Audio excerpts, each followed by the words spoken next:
ഈ വീഡിയോയിലൂടെ നമ്മൾ നോക്കാനായിട്ട് പോകുന്നത് ഇൻസ്റ്റഗ്രാമിൽ നിങ്ങൾ റീസെൻ്റ് ആയിട്ട് കണ്ടിരിക്കുന്ന റീലുകൾ എങ്ങനെ കണ്ടെത്താം എന്നുള്ളതും അതേപോലെ തന്നെ ഇൻസ്റ്റഗ്രാമിൻ്റെ വാച്ച് ഹിസ്റ്ററി നിങ്ങൾ ഇതുവരെയായിട്ട് ഇൻസ്റ്റഗ്രാം യൂസ് ചെയ്തുകൊണ്ട് കണ്ടിരിക്കുന്ന റീലുകളെല്ലാം എങ്ങനെ കാണാമെന്നുള്ളതും ഒറ്റൊരു ഓപ്ഷനായിട്ട് ഞാൻ പറഞ്ഞുതരാൻ പോവുകയാണ്. അപ്പോൾ വീഡിയോയിലോട്ട് പോകാം. ഇതിനായിട്ട് നിങ്ങൾ ഇൻസ്റ്റഗ്രാം ജസ്റ്റ് ഒന്ന് ഓപ്പൺ ചെയ്യുക. അതിനുശേഷം ഏത് ഇൻസ്റ്റഗ്രാം അക്കൗണ്ടിലത്തെ വാച്ച് ഹിസ്റ്ററി ആണോ നിങ്ങൾക്ക് വേണ്ടത് ആ അക്കൗണ്ടിൽ ജസ്റ്റ് ലോഗിൻ ചെയ്ത ശേഷം പ്രൊഫൈൽ ഭാഗത്തായിട്ട് ക്ലിക്ക് ചെയ്ത് കൊടുക്കുക.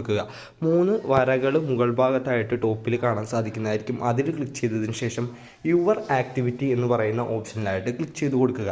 ഇതിൽ ക്ലിക്ക് ചെയ്തതിന് ശേഷം താഴ്ഭാഗത്തോട്ട് സ്ക്രോൾ ചെയ്ത് കഴിഞ്ഞാൽ ഹൗ യു യൂസ് ഇൻസ്റ്റഗ്രാം എന്നുള്ളതിന് താഴെയായിട്ട് വാച്ച് ഹിസ്റ്ററി എന്ന് പറയുന്ന ഒരു ഓപ്ഷൻ ഉണ്ട്. അവിടെയായിട്ട് ജസ്റ്റ് ഒന്ന് ക്ലിക്ക് ചെയ്ത് കൊടുക്കുക. അതിൽ ക്ലിക്ക് ചെയ്ത് കഴിഞ്ഞാൽ നിങ്ങൾക്ക് ആദ്യമേ തന്നെ കാണുന്നത് നിങ്ങൾക്ക് ലേറ്റസ്റ്റ് ആയിട്ട് കണ്ടിരിക്കുന്ന ഏത് ഇൻസ്റ്റഗ്രാം റീലാണോ അതാണ് നിങ്ങൾക്ക് കാണാൻ സാധിക്കുന്നത്. അതുപോലെ തന്നെ താഴ്ഭാഗത്തോട്ട് നിങ്ങൾ പോയി കഴിഞ്ഞാൽ നിങ്ങൾ ഇതുവരെയായിട്ട് ഇൻസ്റ്റഗ്രാമിൽ കണ്ടിരിക്കുന്ന റീസെൻ്റ് ആയിട്ട് കണ്ടിരിക്കുന്നതും പഴയതുമായിട്ടുള്ള എല്ലാ വാച്ച് ഹിസ്റ്ററികളും ഇവിടെ ഉണ്ടാകും. മുകൾ ഭാഗത്തെ ഷോർട്ട് ബൈ യൂസ് ചെയ്തുകൊണ്ട് നിങ്ങൾക്ക് നിങ്ങളുടെ പ്രയോറിറ്റി അനുസരിച്ചിട്ടുള്ള റീൽസുകളുടെ ഹിസ്റ്ററിയും നിങ്ങൾക്ക് എടുക്കാവുന്നതാണ്.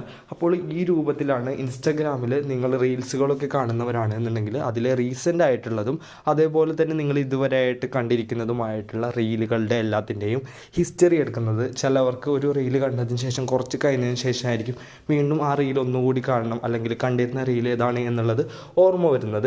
അപ്പോൾ നിങ്ങൾക്ക് അത് കണ്ടെത്തണം എന്നുണ്ടെങ്കിൽ ഈ രൂപത്തിൽ വാച്ച് ഹിസ്റ്ററിയിൽ വന്ന് നോക്കിക്കഴിഞ്ഞാൽ നിങ്ങൾക്ക് കാണാൻ സാധിക്കുന്നതായിരിക്കും. വീഡിയോ യൂസ്ഫുൾ ആയിട്ടുണ്ടെങ്കിൽ തീർച്ചയായിട്ടും ലൈക്ക് ചെയ്യുക, ചാനൽ ഒന്ന് സബ്സ്ക്രൈബ് ചെയ്യുക, ഈ വീഡിയോ നിങ്ങളുടെ ഫ്രണ്ട്സിലോട്ടൊക്കെ ഒന്ന് ഷെയർ ചെയ്യുക. Thank you for watching.